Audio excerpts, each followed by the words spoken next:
ಪ್ರಕರಣದಲ್ಲಿ ಜೈಲು ಪಾಲಾಗಿದ್ದ ಪವಿತ್ರ ಗೌಡ 6 ತಿಂಗಳ ಬಳಿಕ ಇವತ್ತು ಬಿಡುಗಡೆ ಆಯಿತು. ಹೈಕೋರ್ಟ್ನ ಆದೇಶದ ಪ್ರಕಾರ ಅವ್ರ ಮನೆಯವರೆಲ್ಲ ಅವ್ರು ಬರಮಾಡಿಕೊಂಡ್ರಂತೆ.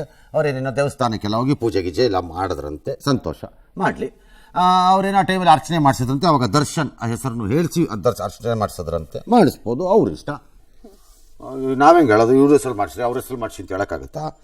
ಆ ಟೈಮಲ್ಲಿ ಅವರೇನು ಹೆಚ್ಚಿಗೆ ಮಾತಾಡಲಿಲ್ವಂತೆ. ಬೆಂಗಳೂರು ಬಿಡೋಂಗಿಲ್ಲ. ಕೊನೆಗೆ ಹೋಗಿ ಲಾಸ್ಟ್ಲಿ ಅವರು ಥ್ಯಾಂಕ್ ಯು ಅಂತ ಮೀಡಿಯಾಗೆ ಥ್ಯಾಂಕ್ ಯು ಹೇಳ್ಬಿಟ್ಟು ಹೊಟ್ಟೋದ್ರಂತೆ. ಮತ್ತು ಅವ್ರದ್ದು ಅವ್ರ ಹಿಂದೆ ಪತಿ ಆಗಿದ್ದವರು ಅವರೇನೋ ಬೆಂಗಳೂರಿಗೆ ಬಂದಿದ್ರಂತೆ. ಅವರು ಏನೋ ಮಾತಾಡಿದ್ದಾರೆ. ಮೋಹನ್ ಕುಮಾರ್ ನಾಮಧೇಯಸ್ಯ, ಶೋಭಾ ನಾಮಧೇಯಸ್ಯ, ಯಶವಂತ್ ನಾಮಧೇಯಸ್ಯ, ವಿಶಾಲ್ ನಾಮಧೇಯಸ್ಯ ಸಹ ಕುಟುಂಬೇನ ವರ್ಗೇನ ಏವಂ ಗುಣವಿಶೇಷಣ ದರ್ಶನ ನಾಮಧೇಯಸ್ಯ ದೇವದಾದರ ದೋಷ ದೇವದ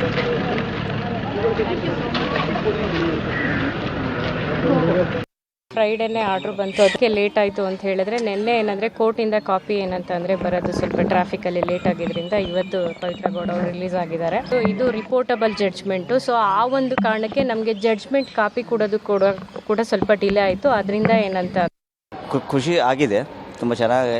I am feeling very happy and the thing is ಆ ದೇವರು ನನ್ನ ಮಾತು ಕೇಳಿದ್ರು. ಕೇಸ್ ಸಾಲ್ವ್ ಆಗಿಬಿಟ್ರೆ ಸಾಕು ಅನಿಸುತ್ತೆ. ಯಾರು ತಪ್ಪು ಮಾಡಿದಾರೆ